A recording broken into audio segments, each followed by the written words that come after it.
an empty tomb built as a memorial to the 1.5 million British and Empire men killed in that war. And on that day, many in the watching crowds, like those who've come here this morning, must have hoped that the experience of that war would be so sobering that war itself might die. But a Second World War followed from 1939 to 1945, and since then our forces have seen action in Malaya, Korea, Suez, Aden, the Falklands, and of course Northern Ireland. If all the British and Commonwealth dead of those wars could come back here today and march four abreast past their memorial in Whitehall, the head of the procession would be here now at the Cenotaph. Its tail would be in Edinburgh. Hard by the Cenotaph, in the splendour of Westminster Abbey, lies another memorial, the grave of the unknown warrior. And 70 years ago, on the 11th of November 1920, the body of this unknown soldier, unknown by rank, by name or by regiment, was brought to lie at rest here among the kings and the princes and the statesmen and the poets.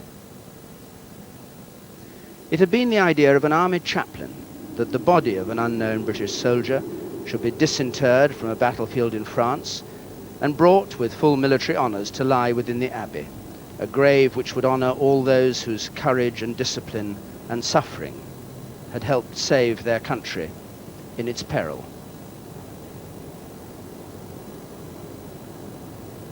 It was 2 years after the armistice of 1918 that the unknown soldier's body began its homeward journey to England. On the night of November the 9th, it rested in the castle at Boulogne, guarded by soldiers of the French army. Next morning, in a coffin made of oak cut from the woods at Hampton Court, the body of the dead soldier was taken in procession through Boulogne to the quayside, thence by sea to Dover, and on its way to London. On the morning of Thursday, the 11th of November, it was placed on a gun carriage of the Royal Horse Artillery and moved in procession to Whitehall, draping the coffin the Union flag, a flag that had originally been given to a young padre by his mother and had been used at many burial services on the Western Front. And on the crimson of the flag was laid a soldier's webbing belt, sidearms, and a steel helmet. When it reached Whitehall, the funeral procession came to a halt a few paces to the north of the Cenotaph. King George V, as chief mourner, placed a wreath of laurel leaves and of red roses on the coffin. And then, in the uniform of Field Marshal, the King approached the tall monument of Portland stone which had been built in the centre of Whitehall and was still shrouded by two enormous Union flags. As Big Ben struck 11, he pressed a button. The two great flags slipped to the ground, and the Cenotaph in all its simplicity was revealed to the public for the first time. After the 2 minutes silence, the funeral procession moved on to Westminster Abbey. Borne by 8 non-commissioned officers of the Guards, the coffin was brought to the north door and carried down the nave, where a guard of honour was found by 100 holders of the Victoria Cross. The grave in which they buried the unknown soldier was filled in with earth specially brought over from the battlefields of France. And today that grave is covered by a slab of black Belgian marble edged by Flanders poppies. Above it, in the northwest corner of the abbey, hangs the same Union Jack that covered the coffin on its journey from France to London, its colours now fading with age. And on a stone pillar only a few paces from the grave, there is the bell from HMS Verdun, the destroyer which brought the body of the unknown warrior home across the Channel. In those days, after the burial of the unknown warrior, nearly 500,000 people came from all over the United Kingdom to pay homage here in the Abbey and at the Cenotaph. Long queues stretched down Whitehall, waiting to lay flowers and pause for a moment in silence. It was, reported the Times, a national pilgrimage, an enormous army which hungered for an opportunity of expressing their loving and reverent homage to the spirit of sacrifice.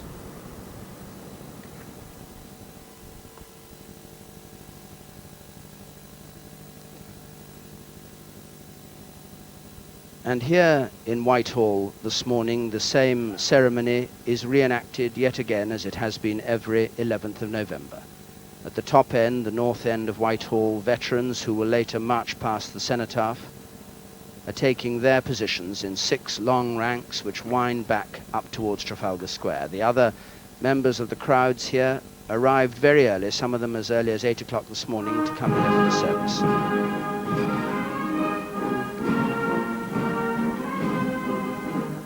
And the first tune from the mass bands, Rule Britannia, as the bands of the Guards Division, the Coldstream, the Welsh Guards, the Irish and the Grenadiers, the Central Band of the RAF, the Band of the Royal Marines, under the command of Lieutenant Colonel Peter Hannam of the Welsh Guards.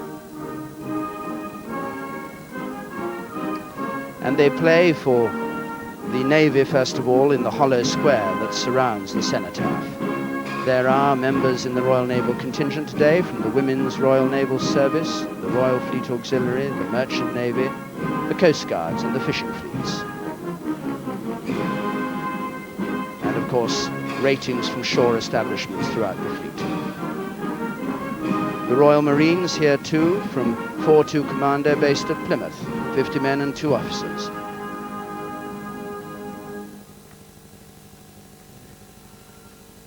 And from the Army, a contingent made up of the Territorial Army, the Women's Royal Army Corps, the Queen Alexandra's Royal Army Nursing Corps, the Foot Guards, the Royal Horse Artillery, from whom a detachment will fire the salute at the beginning and the end of the 2-minute silence, and bringing up the end of the line from the Household Cavalry, officers and troopers from the Blues and Royals in dismounted review order.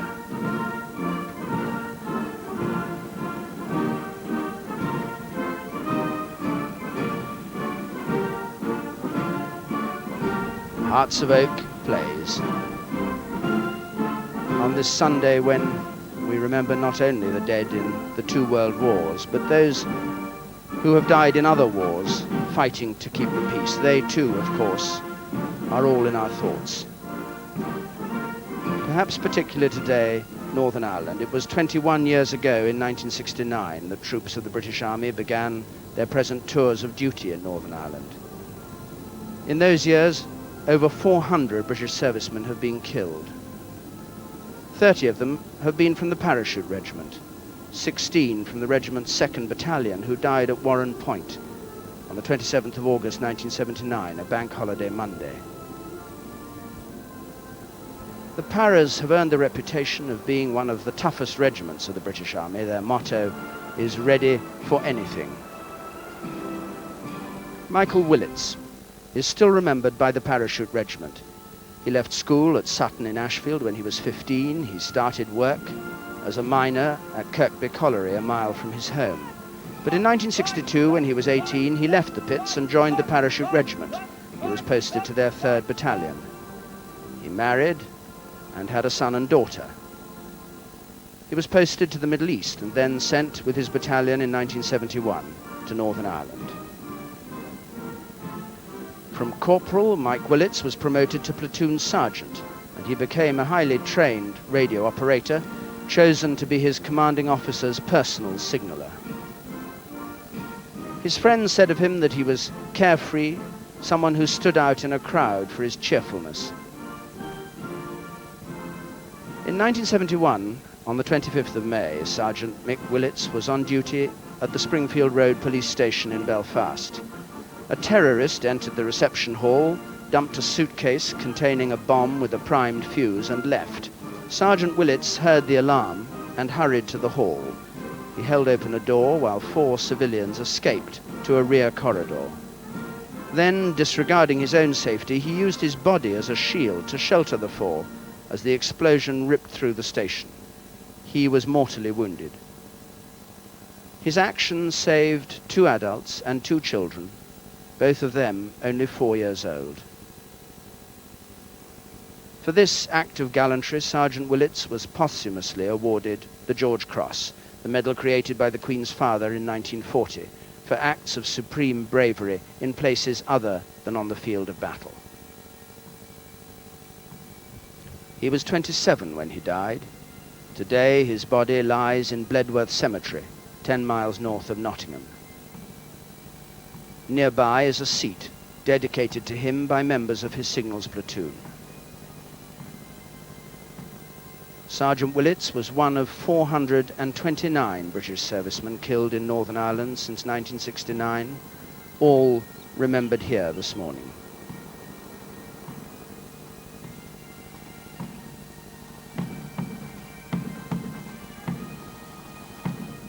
The pipers of the pipes and drums of the 2nd Battalion Scots Guards playing the Skye Boat Song, and we come to the 3rd contingent here, the Royal Air Force, on the west side.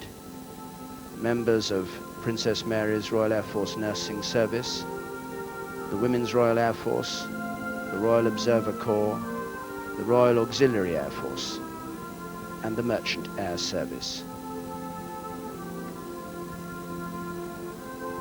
And the music changes to the mass bands now playing Isle of Beauty.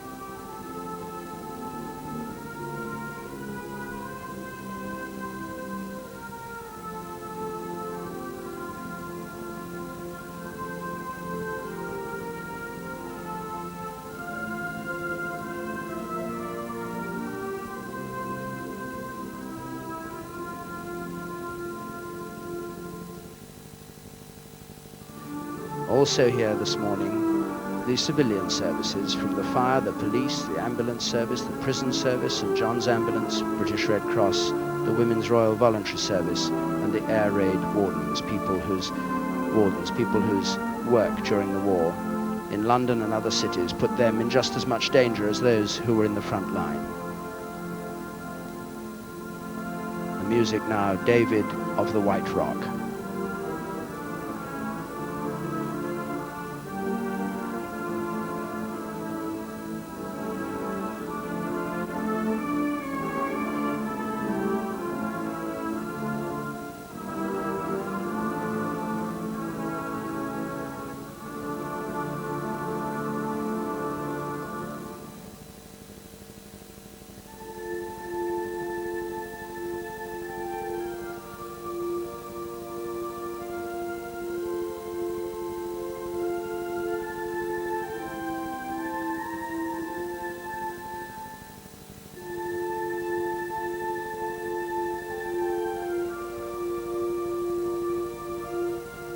Oft in the stilly night.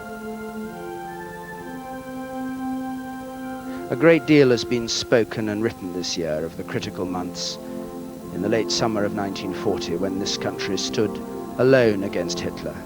The months of the battle for the skies, the Battle of Britain fought in the air above southeast England. That was 50 years ago this year.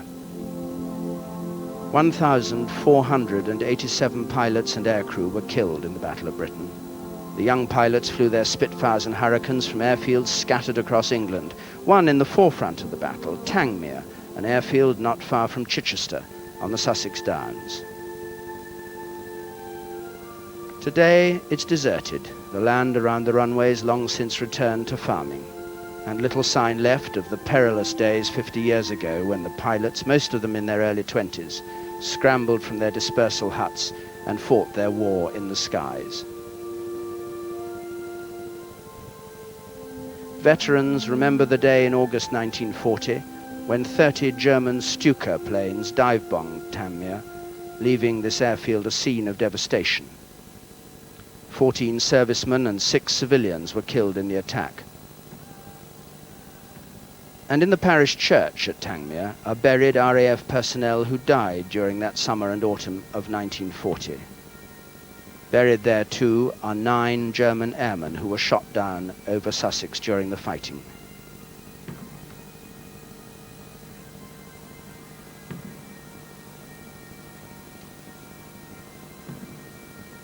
From Whitehall, the pipers play the Flowers of the Forest, the Scottish lament for the 10,000 young men of the Scottish Army who fell at Flodden Field in 1513.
Major Simon Holborough of the Coldstream Guards giving the order to change arms. These rifles which are put from one shoulder to the other during these parades because of their weight and their complex shape.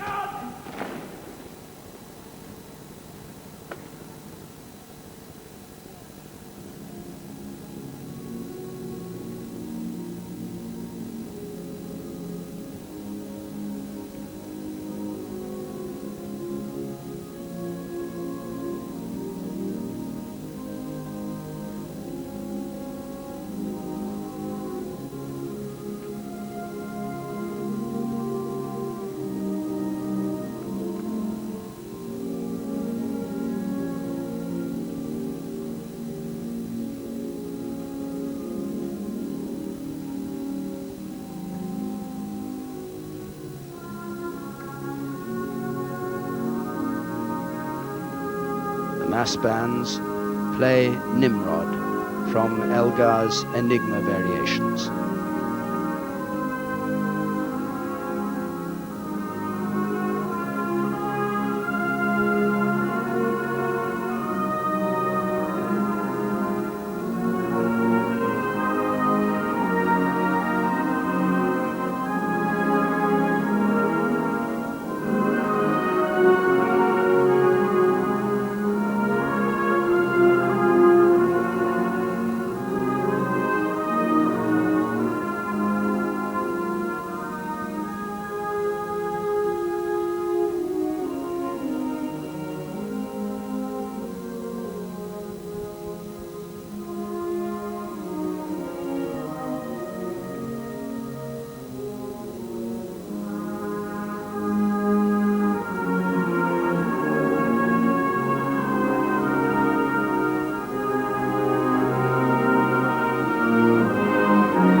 Now Purcell's aria from Dido and Aeneas. When I am laid in earth, may my wrongs create no trouble in my breast. Remember me, but forget my fate.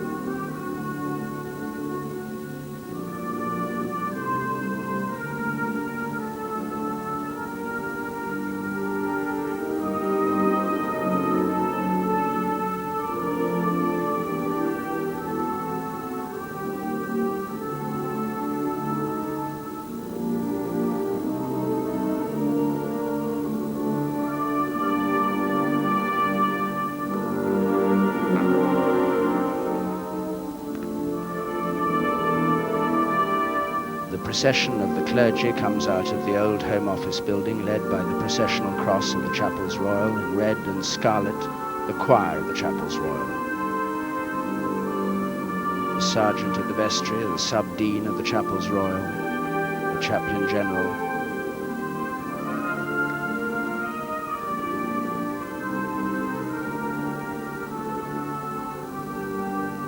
and with his crook, the Bishop of London, the Right Reverend Graham Leonard, who will conduct the service here this morning, and behind him the Bishop's chaplain, the Reverend Michael Hayes.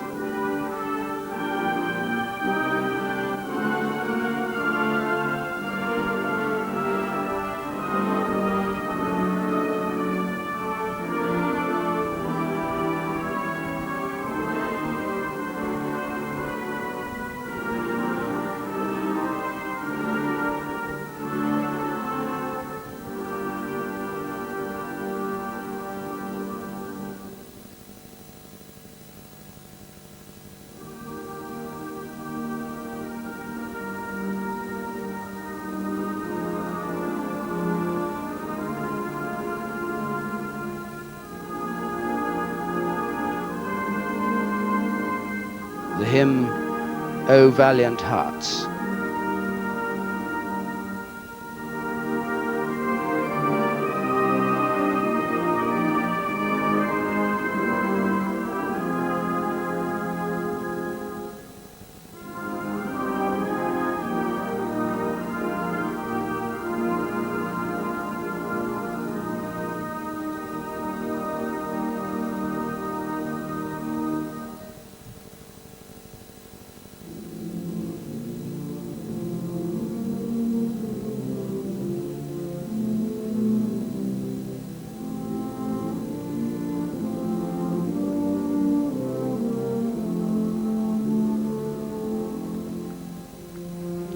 Now, out of the doorway, the procession of the politicians, led by the Prime Minister, Mrs. Margaret Thatcher. Behind her, Neil Kinnock, the Leader of the Opposition, Paddy Ashdown, Leader of the Liberal Democrats, James Molyneux, Leader of the Ulster Unionist Party, Douglas Hurd, Secretary of State for Foreign Commonwealth Affairs, the Lord Chancellor, Edward Heath, Lord Wilson, Lord Callaghan there, Tom King, Secretary of State for Defence, Ian Paisley, Leader of the Democratic Unionist Party from Northern Ireland, John Hume, Leader of the Social Democratic and Labour Party, and also the Leader of Plaid Cymru and the Home Secretary, David Waddington, the Lord President of the Council, John McGregor, and the Chancellor of the Duchy of Lancaster, Kenneth Baker, and the Secretaries of State for Education and for Social Security, representing the government.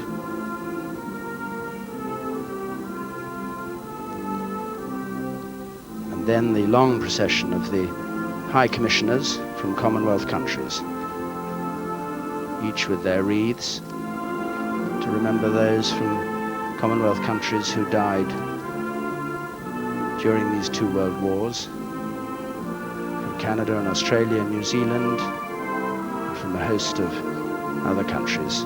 We'll see them later when they put their wreaths at the foot of the cenotaph.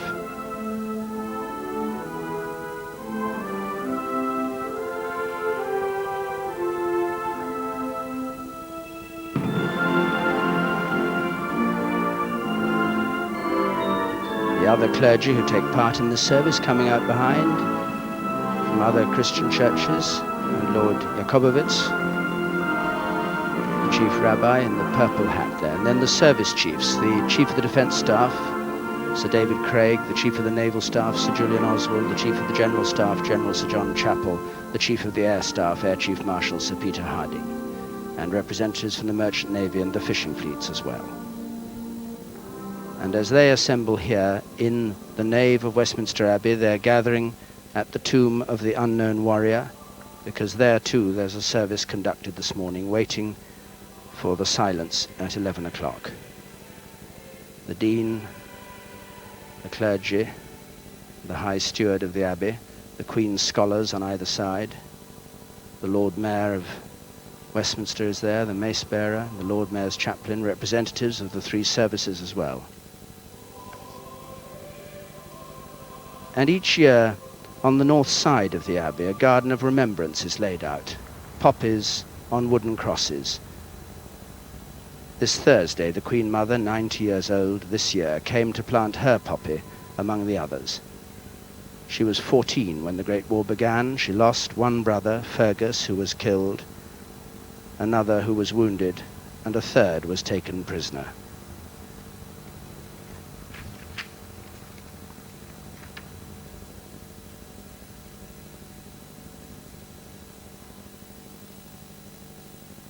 And here this morning, the Queen Mother comes out onto the balcony with the Princess Royal, Princess Alice, Duchess of Gloucester, and Prince Edward on the left.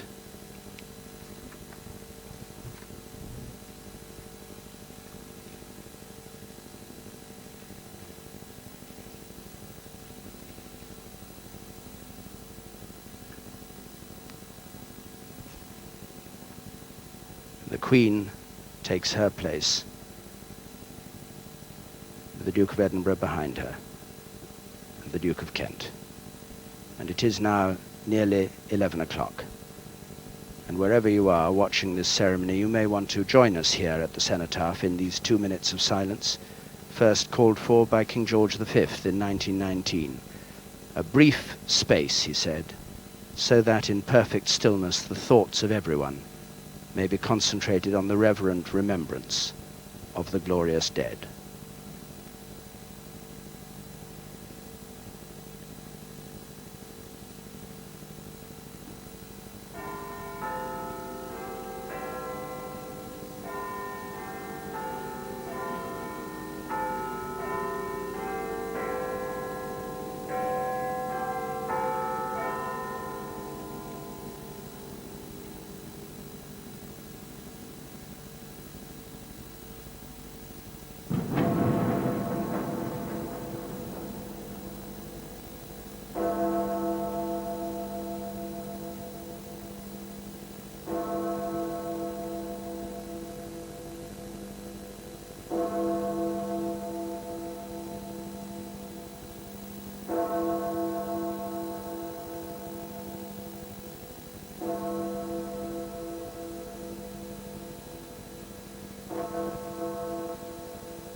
as the sound of the last post wafts away down Whitehall.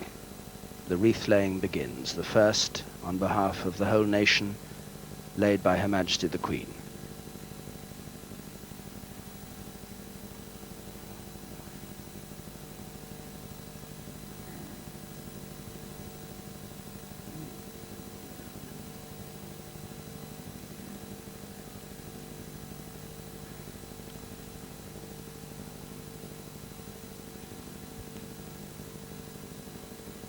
Next, His Royal Highness, the Duke of Edinburgh.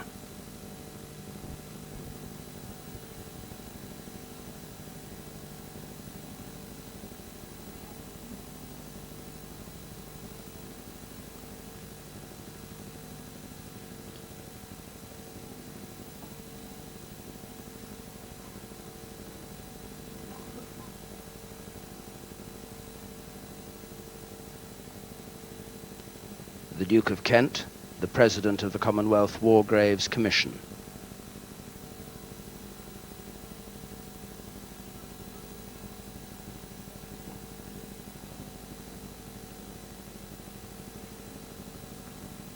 The Duke's own father was killed in 1942 when he was serving in the Royal Air Force. And now Major Sir Ralph Anstruther laying the wreath on behalf of the Queen Mother.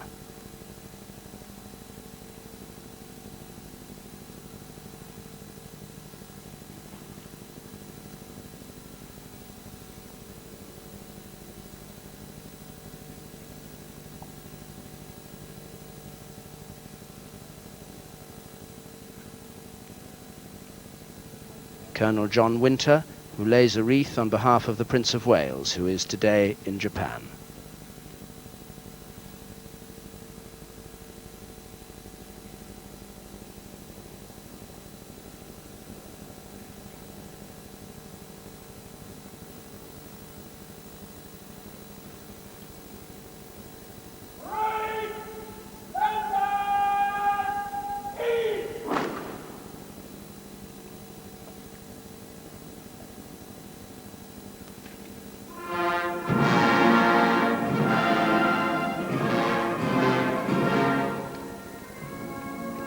The Prime Minister comes forward to lay her wreath as the bands play Beethoven's Funeral March.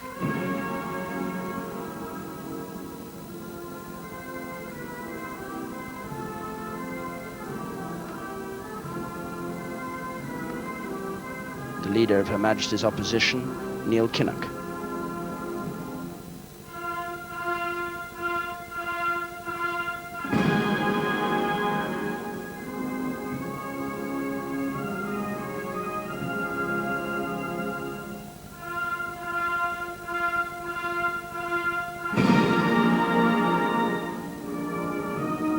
Paddy Ashdown, wearing his campaign medals from his service in the Royal Marines when he fought in Borneo and Sarawak, and was in the Special Boat Service on behalf of the Liberal Democrats.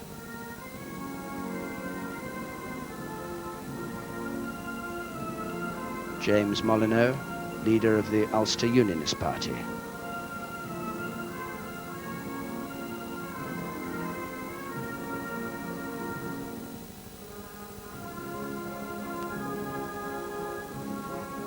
The Foreign Secretary, with a special wreath on behalf of the dependent territories of geraniums and bamboo and olive and myrtle from the countries of the dependencies.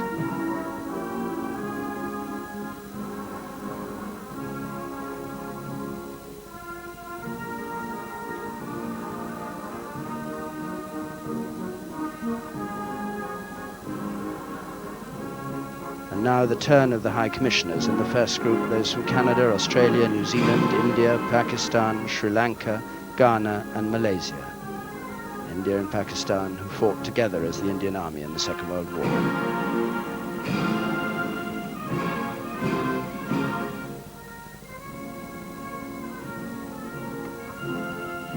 The second group of High Commissioners comes forward from Cyprus, Nigeria, Sierra Leone, Tanzania, Jamaica, Trinidad and Tobago, Uganda, Kenya, Malawi, Malta, George Cross Island, and Zambia.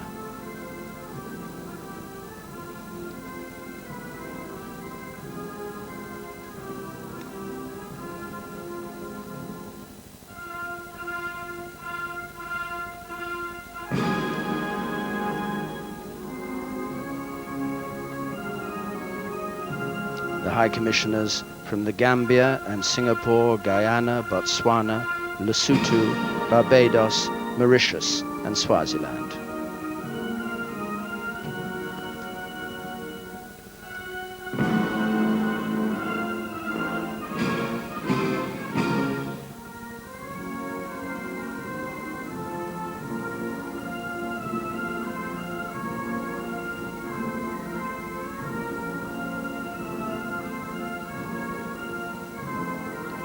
And the last group of High Commissioners from Tonga, Bangladesh, Bahamas, Grenada, Papua New Guinea, the Seychelles, Dominica, the Eastern Caribbean, Zimbabwe, Belize, Antigua and Barbuda, and Brunei.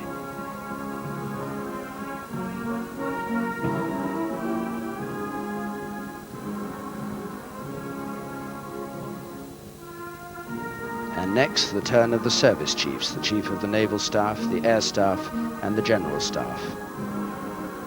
Admiral Sir Julian Oswald, Air Chief Marshal Sir Peter Harding, and General Sir John Chapel.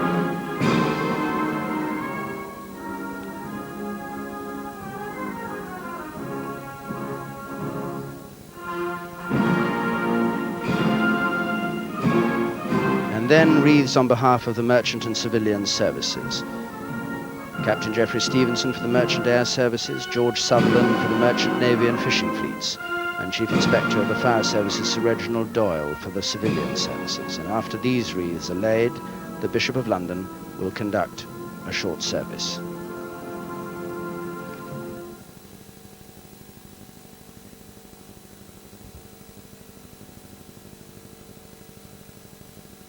O Almighty God, grant, we beseech thee, that we who here do honor to the memory of those who have died in the service of their country may be so inspired by the spirit of their love and fortitude that, forgetting all selfish and unworthy motives, we may live only to thy glory and to the service of mankind, through Jesus Christ, our Lord.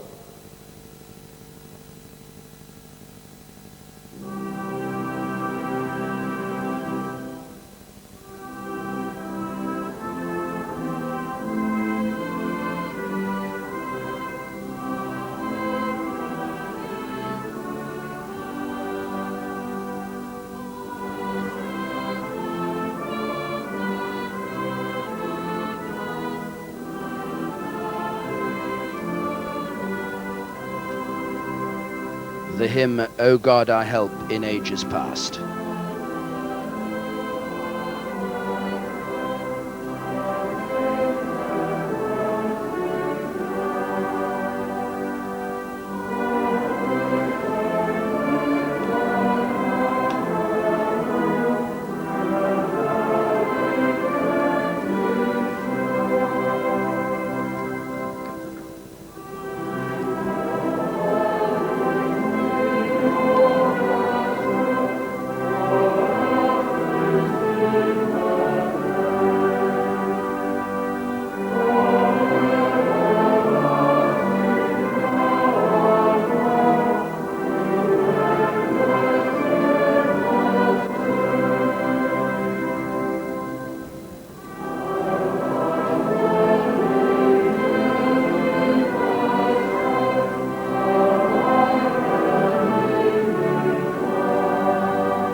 Teach us, good Lord, to serve thee as thou deservest, to give and not to count the cost, to fight and not to heed the wounds, to toil and not to seek for rest, to labor and not to ask for any reward, save that of knowing that we do thy will, through Jesus Christ our Lord.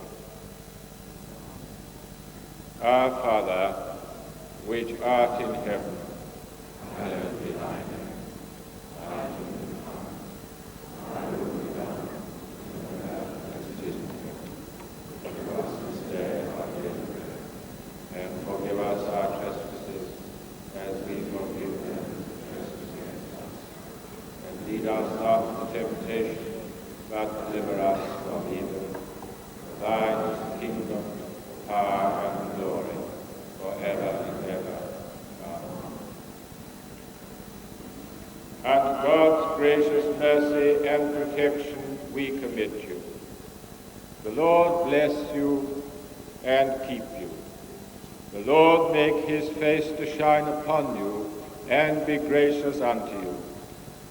The Lord lift up his countenance upon you and give you peace, both now and evermore.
And as the faintest trace of autumn sunlight comes out on the Cenotaph and Whitehall, the royal party, led by Her Majesty the Queen, goes back into the Home Office, the old Home Office building, at the end of this brief service, through the ranks of the Venture Scouts who form a guard of honor on the left there.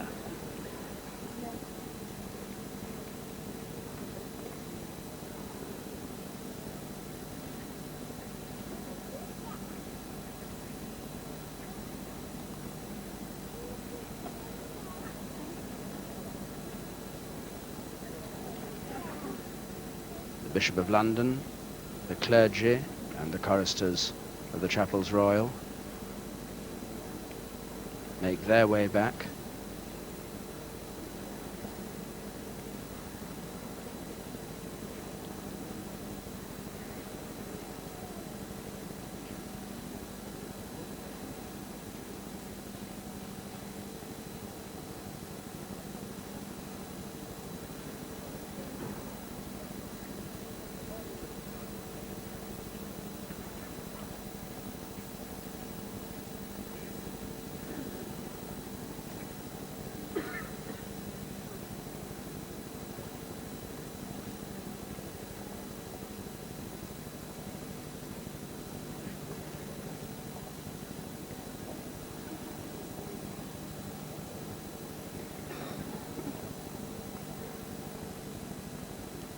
Prime Minister and the politicians follow the clergy procession in.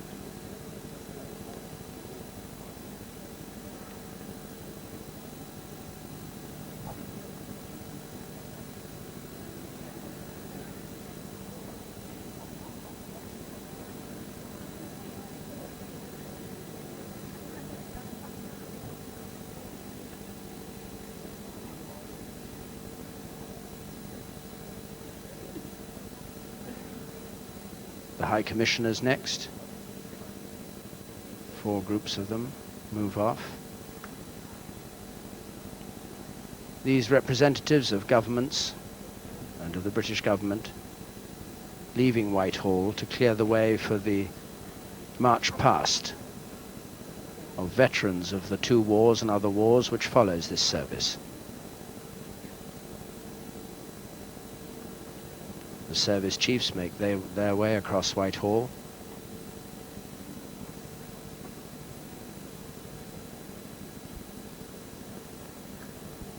And the civilian services and the merchant air service are also represented at the back there. And then the other members of the clergy, the Right Reverend Monsignor Gerard Lavender of the Roman Catholic Church, Lord Jakobowitz of the Jewish faith, the Chief Rabbi, the Reverend Professor John Williams, President of the Free Church Federal Council, Donald English for the Methodist, Derek Tidball, the Baptist Union, Commissioner John Larson of the Salvation Army, and the United Reformed Church and Unitarian churches.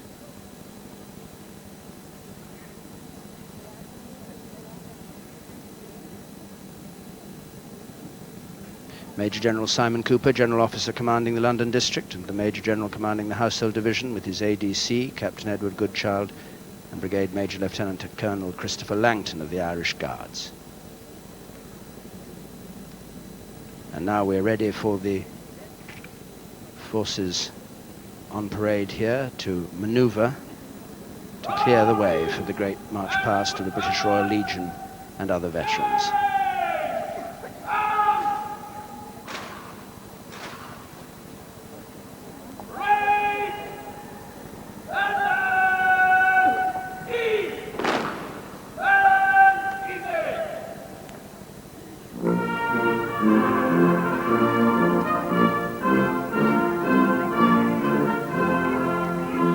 As Purcell's trumpet voluntary sounds out, the mood changes slightly now to a series of tunes, more cheerful, upbeat, if you like, as the other wreaths are laid here. First of all, General Sir Edward Burgess, on behalf of the Royal British Legion. He's their national president. He came to office 3 years ago when he retired from the army. He was Deputy Commander-in-Chief of UK Land Forces and Deputy Supreme Allied Commander in Europe, and he lays this wreath on behalf of the Royal British Legion, an organisation which represents ex-servicemen and women throughout the country.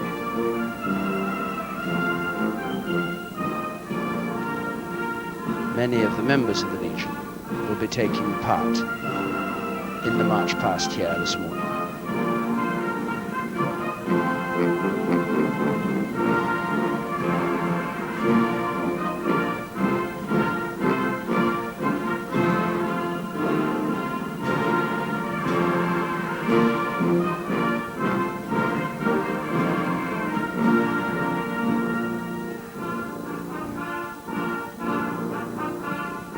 Receives back his bowler hat and his rolled umbrella, the proper civilian dress for the soldier on the parade ground.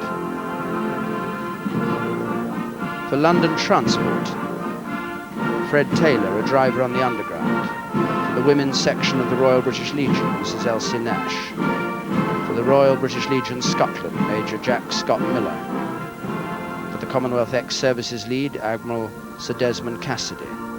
For the Royal Naval Association, Tom Davis, and Frederick Wilson of the Royal Air Force Association.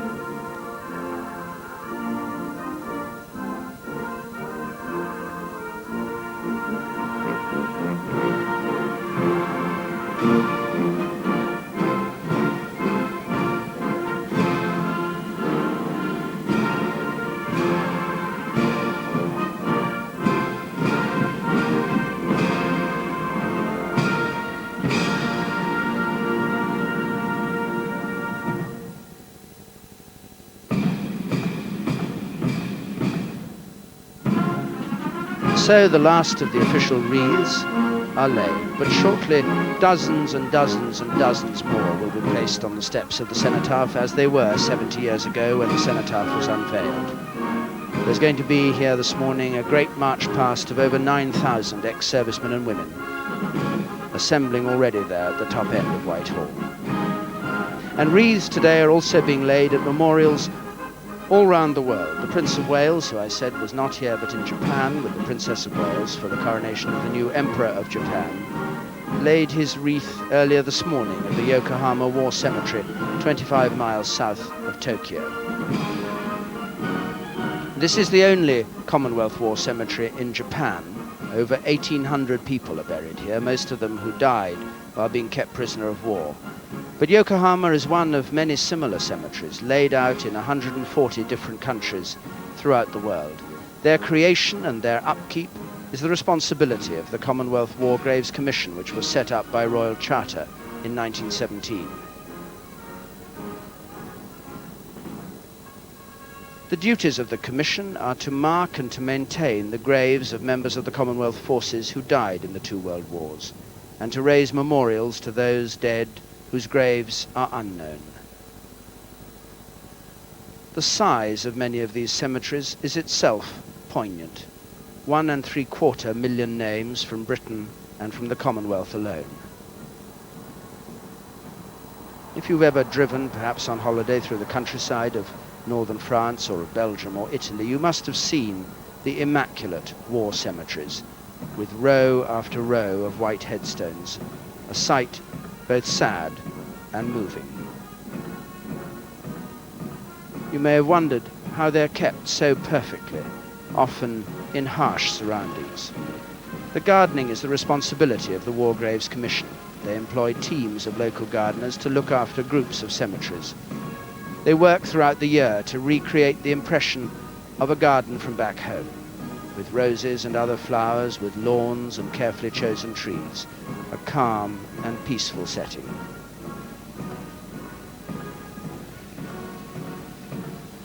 Flowers and lawns aside, there are the headstones also to maintain, and that's a major task. At the Commission's workshops near Arras in France, 2 stone engravers work constantly on the task of replacing damaged headstones on the 500,000 graves that are laid out in over 800 cemeteries throughout France. The damage is caused by storms, occasionally by vandalism, but mostly by natural deterioration, because many of these headstones have now been exposed to the elements for nearly 70 years. If entire replacement isn't necessary, the craftsmen work on the stones actually on the site in the cemeteries.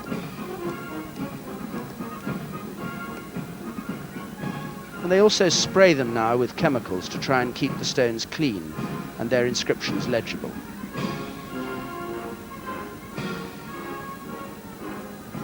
The number of surviving veterans is of course becoming fewer each year.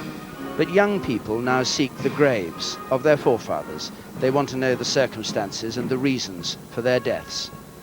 And at the Commission's headquarters at Maidenhead, the Records Office deals with thousands of inquiries every year.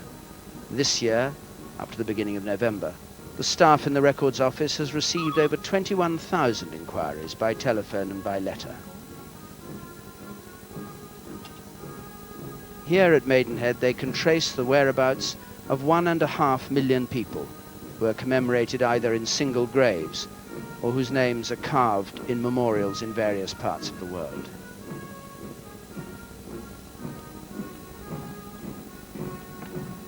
Of the many memorials the Commission maintains, the biggest stands in France. It's built in red brick and stone with a towering series of arches, the Thiepval Memorial. It commemorates those killed in the battles of the Somme and bears the names of over 72,000 men, nearly all from the British Army, who died and whose graves were never found. For over 70 years, the Commission has served as custodian of the memory of those killed in 2 great wars. Year in, year out, it maintains shrines in many countries. It's given a decent burial to the dead and perhaps some solace to the bereaved. And it's also a constant reminder to us all of debts that can never be repaid, of the inescapable price of war.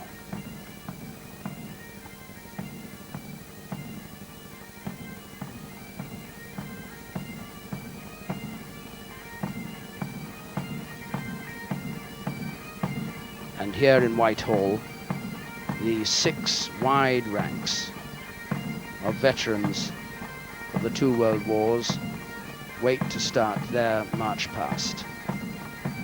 As the pipes play the Pibroch of Donald Dhu, followed by Cock of the North,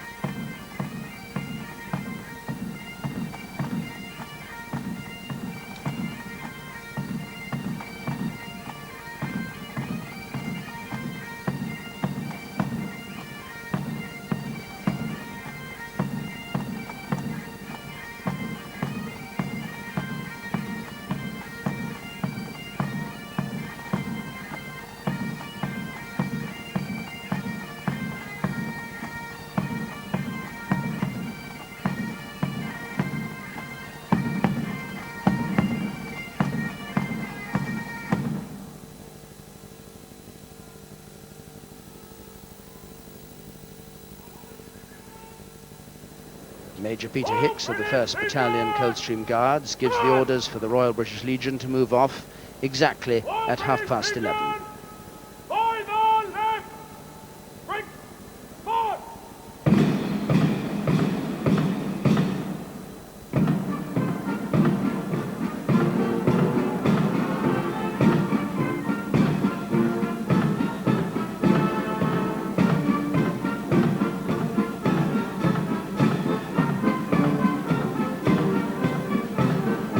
Royal British Legion from the metropolitan area, from the East Midland area, from the northern area, lead off this parade.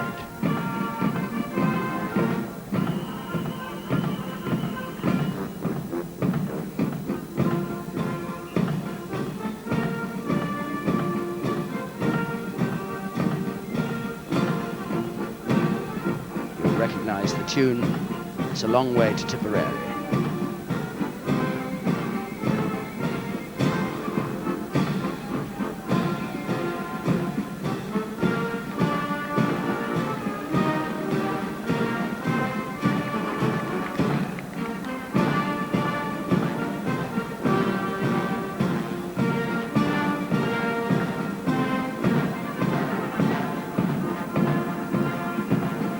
Those who take part in this great parade past come from a mixed assembly from the armed forces in all their variety, from regiments, from parts of the Navy and the Air Force, some of them grouped together by the place they fought, some of them by the skills they had, some of them by the place they live now, some of them by the medals they proudly wear, all of them with their own private memories as they march past the cenotaph, perhaps of a particular day in the war when they lost friends in battle, perhaps more general memories of the character of war, of fear or of boredom, of exhaustion, of being far away from home,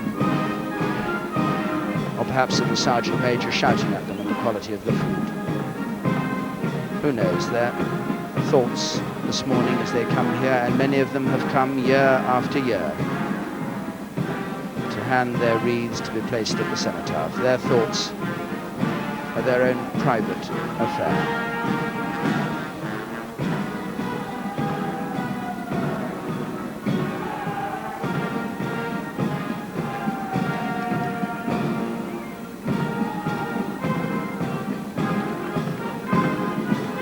The lady there who was a cook in the Guards during the war, who we talked to earlier this afternoon, and she very nearly went to France. She missed it by one day and served in England instead because she said her cookhouse was blown up.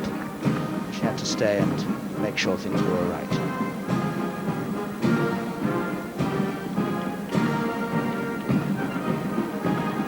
In wheelchairs there, the British Limbless Ex-Servicemen's Association.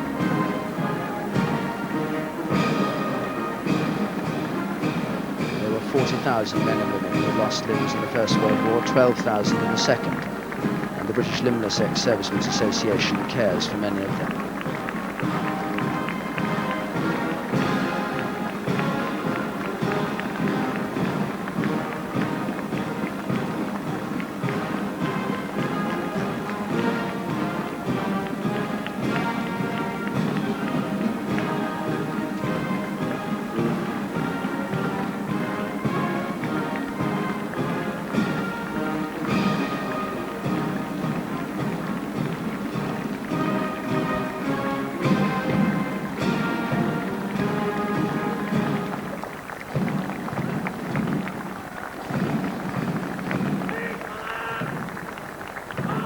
this is the end of the first column, which includes also the Chindits, the long-range jungle penetration group who went behind Japanese lines in the Burmese jungle, who've been led today on parade by Brigadier Walter Scott.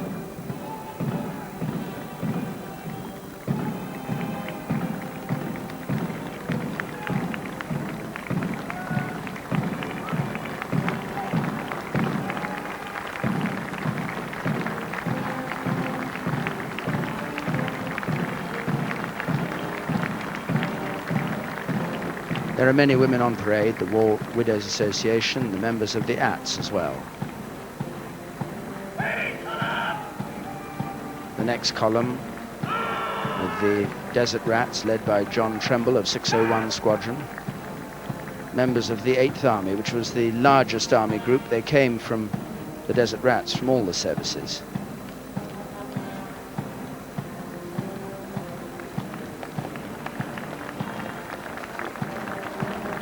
Also in this column, the Military Medal League, the British Nuclear Test Veterans Association, young servicemen who served on Christmas Island when the British nuclear tests were taking place and were too young perhaps none of us knew enough about it to realise the trouble that would follow. Their only protection was white overalls and dark glasses, and many of them have suffered since.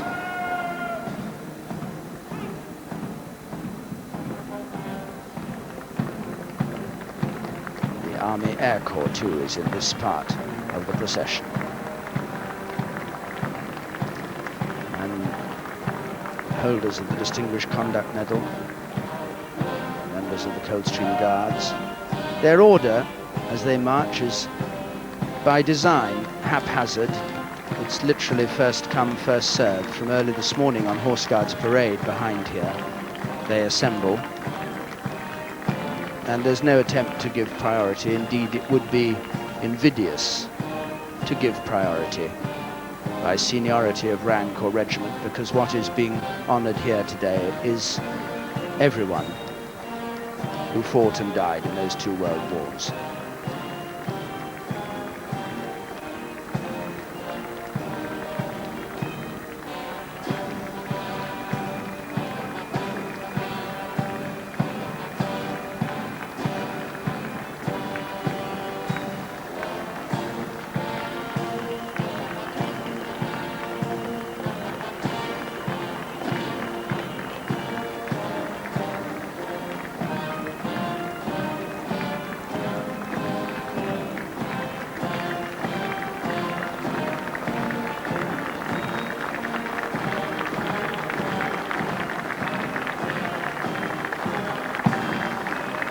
Band playing now.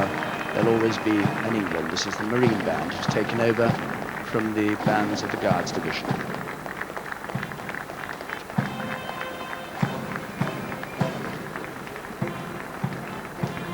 Members, men and women from St Dunstan's, who are always given a special cheer as they come down here. Men blinded in the 2 wars.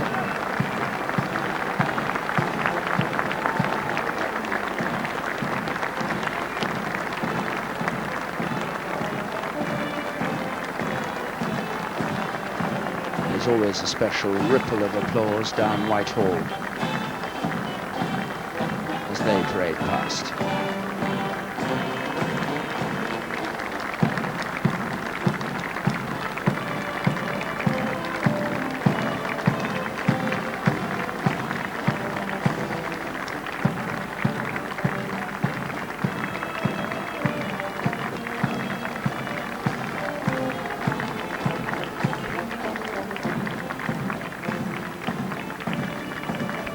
Now, the next column, led by the Metropolitan West Midland Northwestern area, again, members of the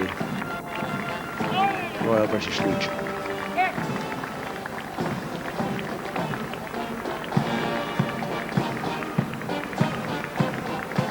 There are Pathfinders here, member of the Southeast Asia Comrades Association, 7th Squadron Association, the RAF Regiment, the RAF Regiment Comrades Association.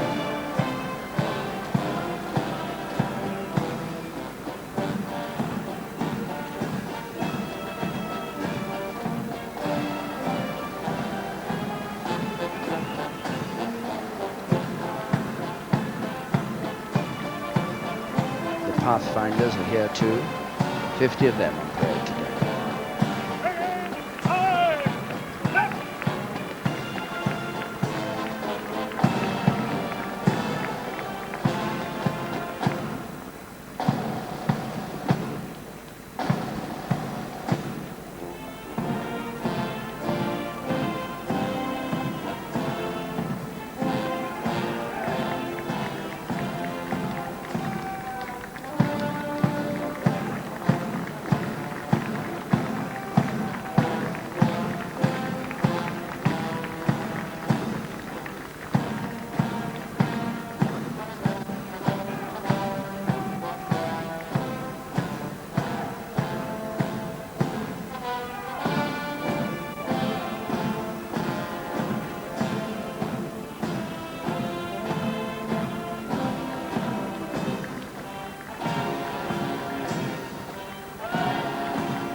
This is the 50th anniversary this year of the Commando Association, formed in 1940 when Churchill brought people together from various regiments. They're celebrating their 40th anniversary, not to be mistaken for the Royal Marine Commandos, who were formed in 1943.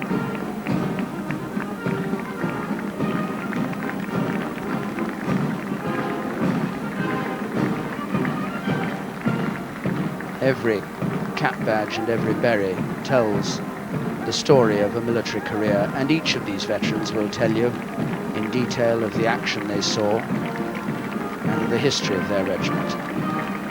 The music played by the Guards now changes to the Royal Air Force March Past to commemorate the Battle of Britain.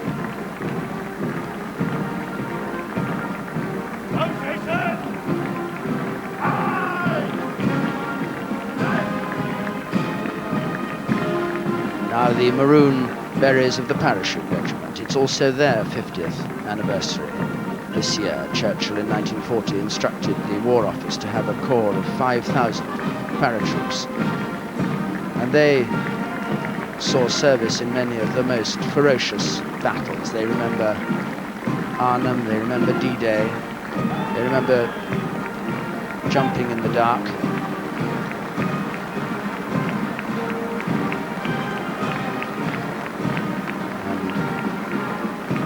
Many of them still say that they jump today for charity, after all these years.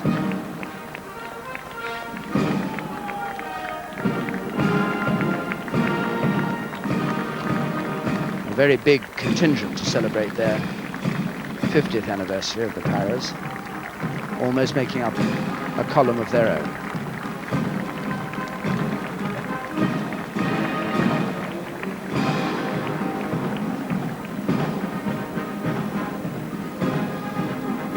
but also in this column the Dunkirk veterans. You have to have been on the beaches or taken from the beaches to be in the Dunkirk Veterans Association. And one person on parade today said he was only 14.5 years old when he took part in the evacuation from Dunkirk. He was on a tug called the Sun 12, which went out from London and for 2 days lifted people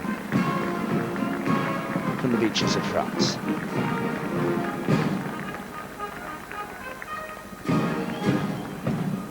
Now the next column, led by the Fleet Air Arm Officers Association.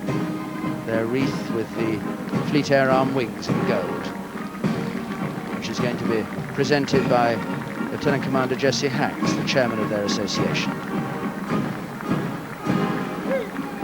Again, they're remembering a 50th anniversary on this very day.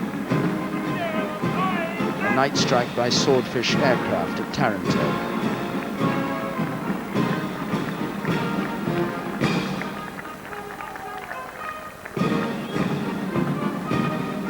Wreath to be laid by the Royal Marines. Their battle honour of Gibraltar prominent at the front of it.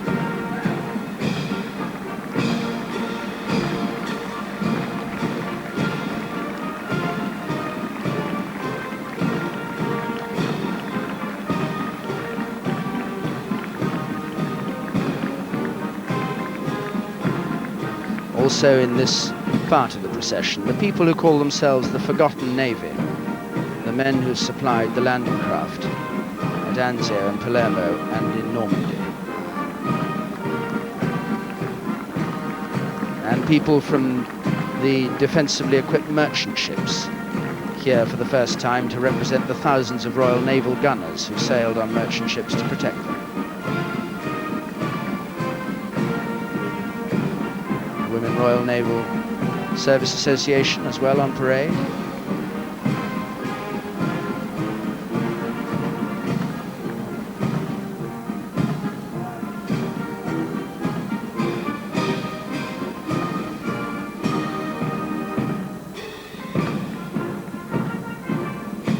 And also here today, the 10th Destroyer Flotilla, who sailed in the Russian convoys in Tribal-class destroyers.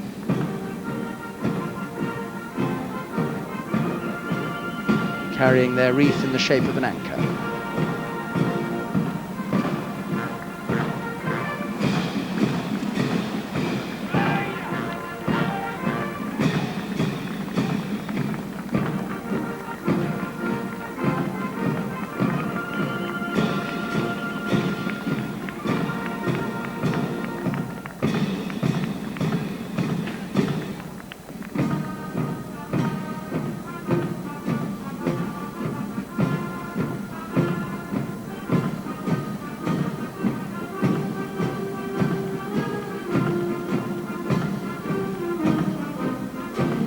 White berets of those who took part in the Russian convoys.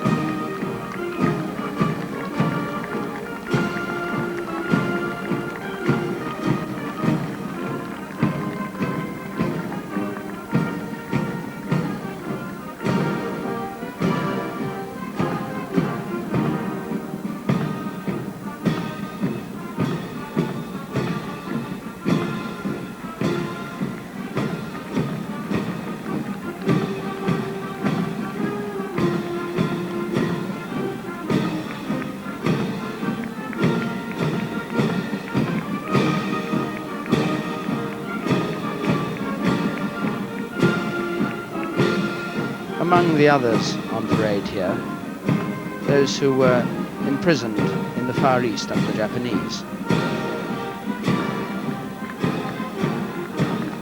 And the last column now starts moving off as the Soldiers of the Queen is played by the band.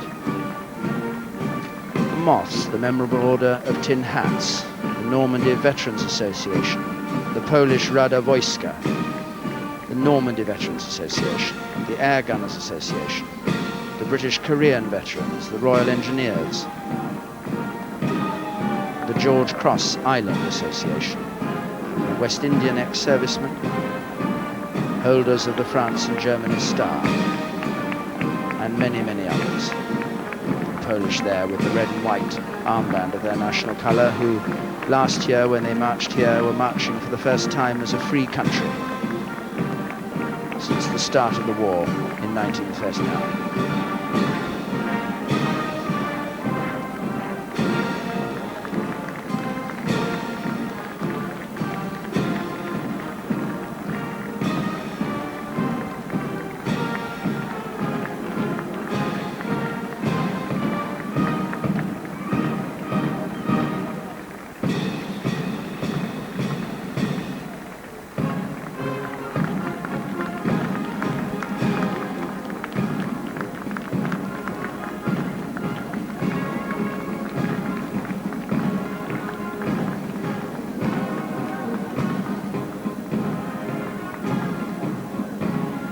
Colonel Bogey, of course, as another contingent, heads down from the north end of Whitehall towards the Cenotaph. Some you may notice younger men than you might expect, one or two who've come representing a father or a mother who died, and some who've come to look after their older relations.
Said earlier this morning that the ranks of those who died in the two world wars and in the wars that have followed, four abreast, would reach from here to Edinburgh. And as you see these men marching past today, it gives some idea of the scale of the killing in those two wars.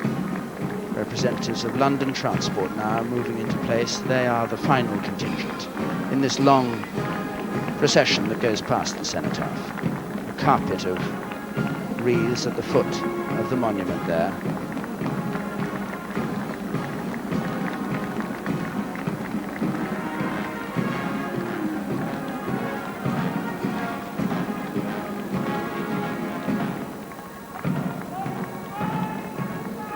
It's now 70 years since Whitehall was first thronged as it is this morning with mourners who came to the Cenotaph to remember the sacrifice of those killed in the carnage of the Great War. 70 years which has seen a Second World War and many wars besides. And now, on this 11th of November, 1990, politicians are once again pondering the prospect of war. This day serves to remind us what an awesome responsibility that is. In an epitaph for the unknown soldier, the poet W.H. Auden wrote, "To save the world, you asked this man to die. Would this man, could he see you now, ask why?"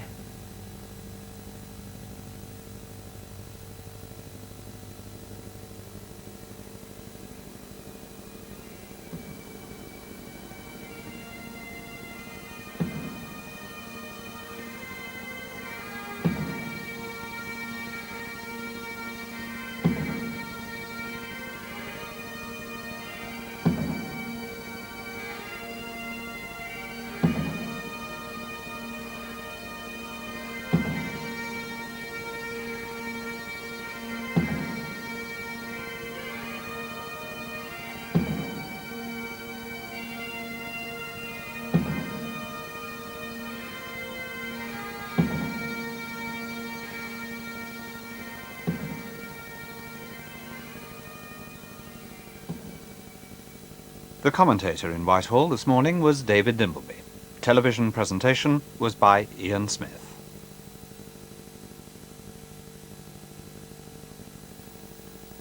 An edited recording of this morning's service and parade